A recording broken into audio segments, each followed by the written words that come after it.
Students of class 6th, here I am back with your chapter number 8 of geography.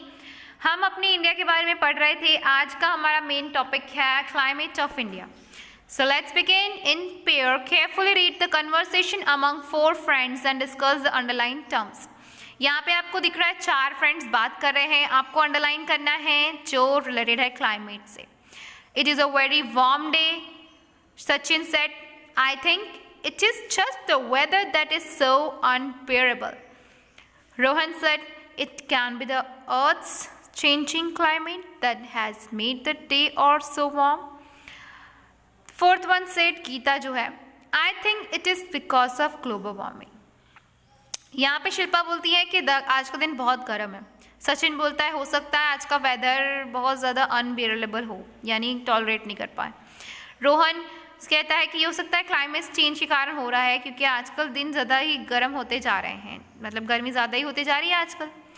और fourth Gita बोलती है कि हो सकता है ये सब ग्लोबल वार्मिंग के कारण हो रहा. तो आपके दिमाग में आया ना क्वेश्चंस क्या, कि ये सब climate changing, weather, warm day, global warming, ये सब टर्म्स किस चीज़ से कनेक्टेड है? Connected to our climate. तो अब हम जानेंगे क्लाइमेट और वेदर के बारे में. लेट्स फाइंड आउट में you have a one para. इसको रीड करके आपको आंसर द फॉलोइंग क्वेश्चंस करने हैं. फिर आपको दिया है लेट्स नो मोर में factors influencing climate of India. आपको पता है क्या फैक्टर्स है जो क्लाइमेट ऑफ इंडिया को इन्फ्लुएंस करते हैं? तो हो सकता है ये ओशंस हो, सीज हो, माउंटेन्स हो, कोई भी रीज़न हो सकते हैं. तो यहाँ पर अपन जानते हैं the climate of India is not uniform throughout the country. There are some variations. सारे जो हमारे क्लाइमेट्स हैं इंडिया के वो बिल्कुल एक यूनिफॉर्म नहीं है. यानी जैसे बोला अपन ने कि ये गर्मी का मौसम है तो गर्मी आ जाती है, ऐसा नहीं होता है. आपने खुद अब नोटिस किया होगा कि ठंडी अभी बहुत लेट आई इस साल. तो ऐसा मतलब हमारे क्लाइमेट चेंज होना, और सडनली आपने ये भी देखा है कि गर्मी के मौसम में सडनली बारिश भी हो जाती है, बादल चढ़ जाते हैं. तो ये सब क्लाइमेट उथल पुथल हो रही है. तो ये इसका रीज़न क्या होता है?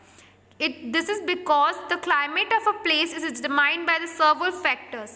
जो क्लाइमेट एक जगह का होता है वो बहुत सारे फैक्टर्स पर डिपेंड करता है, जैसे कि latitude of the place, attitude of the place, distance from the ocean, seas and mountains. All these reasons have a role in determining the climate of a place.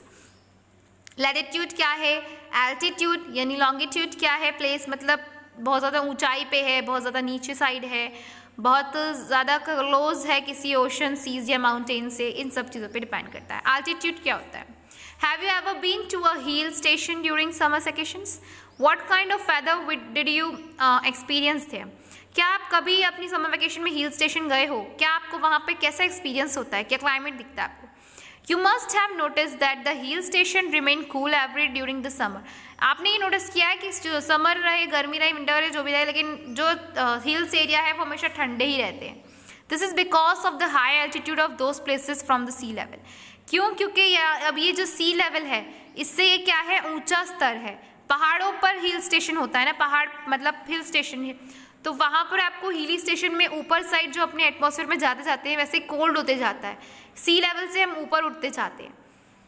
जैसे कि एग्जाम्पल कुल्लू मनाली है, Himalaya reason है, ये बहुत ज़्यादा कूल रहते हैं even summer season में भी. On the contrary mount Abu in Rajasthan remains cold even during the summer season. Rajasthan जो सबसे ज़्यादा गर्म रेगिस्तान है जहाँ पर, लेकिन वहाँ पर माउंट आबू है जो बहुत ही ज़्यादा ठंडा रहता है समर सीजन में. This has happened because of high altitude of these places. We have learned that atmosphere in the chapter Realms of the Earth. If one moves higher and higher, the temperature of the atmosphere becomes lower. यहाँ पर आपको समझ में आ गया होगा कि मैं क्या बोलना चाहती हूँ, क्योंकि वो हाई एक चोटी पर है, हिल स्टेशन एक चोटी होती है ना, तो ऊपर जैसे जैसे अपन जाते जाते हैं वैसे वैसे हमने रिलीम्स ऑफ अर्थ में एटमॉस्फेयर में हमने कवर किया था ये बात कि हम जैसे जैसे ऊपर की ओर बढ़ते जाते हैं वैसे वैसे टेम्परेचर गिरते जाता है ना. Temperature falls by 1 degree centigrade from every 165 metre increase in altitude. जैसे ही आप 165 ऊंचा आए तो वहाँ पर 1 डिग्री जो बोलते हैं सेंटीग्रेड टेम्परेचर गिरते जाता है. ठीक है, आप 165 सेंटीमीटर आए, एक टेम्परेचर गिर गया, फिर 165, एक टेम्परेचर गिर गया, ऐसे. दिस एक्सप्लेन हिली माउंटेन स्टेशन. ठीक है, फिर यहाँ पर आपको लैटिट्यूड बताया। लैटिट्यूड यानी India lies both in tropical and सब ट्रॉपिकल जोन्स। इंडिया के पास ट्रॉपिकल और सब ट्रॉपिकल दोनों तरह के जोन्स है। It is the distance from the equator for that determines the climate of the country.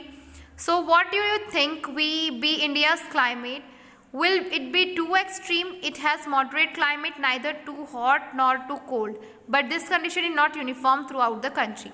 हमारा इंडिया बीच में है, जैसे आपको पता है ग्लोब के मिडिल में हमारा इंडिया पाया जाता है, तो मिडिल माने फेस साइड पे। तो अब यहाँ पर जो मिडिल में यहाँ से ट्रॉपिक ऑफ कैंसर गुजरती है, यानी ये मिडिल लाइन भी अपने इंडिया से पास होती है, यानी हमारे जो एरिया है उस पर ना ही ज़्यादा ठंडी पड़ती है ना ही ज़्यादा गर्मी पड़ती है ना। बट ऐसा हर जगह नहीं है इंडिया में, थ्रू आउट द ईयर ऐसा नहीं होता। जैसे कि तिरुवनंतपुरम जो साउथ इंडिया में है वो बहुत गर्म रहता है पूरे साल, तो यहाँ पर क्लाइमेट चेंज नहीं होता। कैन यू से why? It is because this place is near the equator. ये क्यों होता है ऐसा? तो ये क्योंकि ये सबसे पास है इक्वेटर के। Places like Shimla, Dehradun are always cool because they are far off the equator and are at a higher altitude. तो यहाँ पर जो प्लेसेस है जैसे शिमला, देहरादून है, यहाँ पर मौसम चेंज नहीं होता, यहाँ पे आपको 12 मौसम ठंडी मिलेगी। तिरुवनंतपुरम में भी आपको साउथ इंडिया में जो ये शहर है यहाँ पर भी आपको हर हॉट बहुत ज़्यादा मिलता है, गर्मी जो अपने नीचे साइड है, साउथ साइड। और ये जो है ये शिमला और देहरादून ये सब हाई है, मतलब बहुत ठंडी जगह।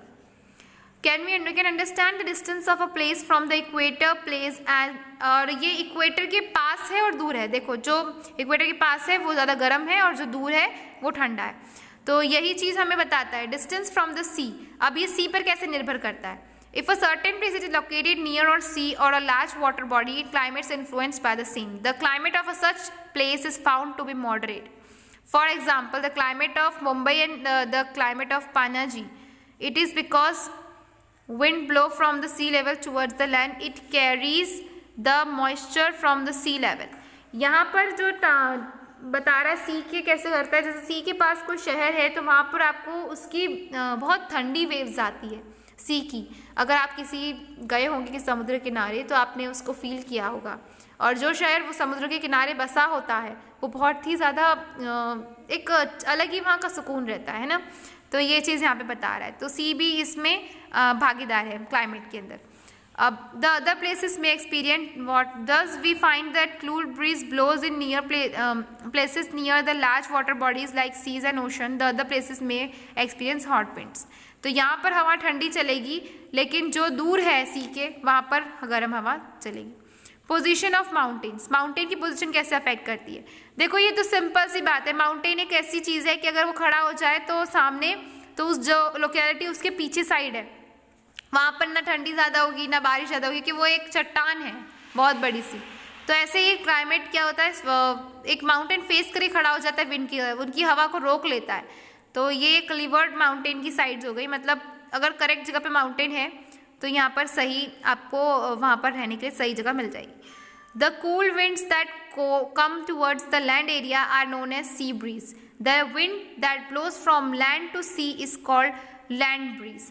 जो ठंडी हवा लैंड एरिया की तरफ आती है उसे सी ब्रीज कहा जाता है, और जो हवा लैंड से सी की ओर जाती है उसे लैंड ब्रीज बोलते हैं। ठीक है, सी से लैंड की ओर आ रही है तो सी ब्रीज, और लैंड से सी की ओर जा रही है तो लैंड ब्रीज।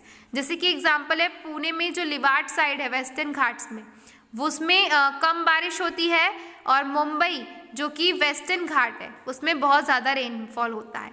तो ये एक आपको लैंड ब्रीज और सी ब्रीज का एग्जाम्पल दिया है। The Indian climate is best describe by the changing off season because of the pressure condition and direction of winds. The winds have a great influence on seasons, causing them to repeat in a cyclic order after year। यहाँ पे India में seasons आपको बहुत ज़्यादा जगह पे mostly majorly आपको changes दिखते हैं सीजन्स के, और एक साइकिल चलती जाती है जो ईयर पर बदलते जाती है। सो यहाँ पे आपको ये पिक्चर दी हुई है जो आप देख कर समझ सकते हो कि कैसे यहाँ पर चेंजेस आते हैं। So here we are with our question answers. So students do it. Okay, मिलते हैं नेक्स्ट क्लास में। I hope you enjoy this session. Good bye.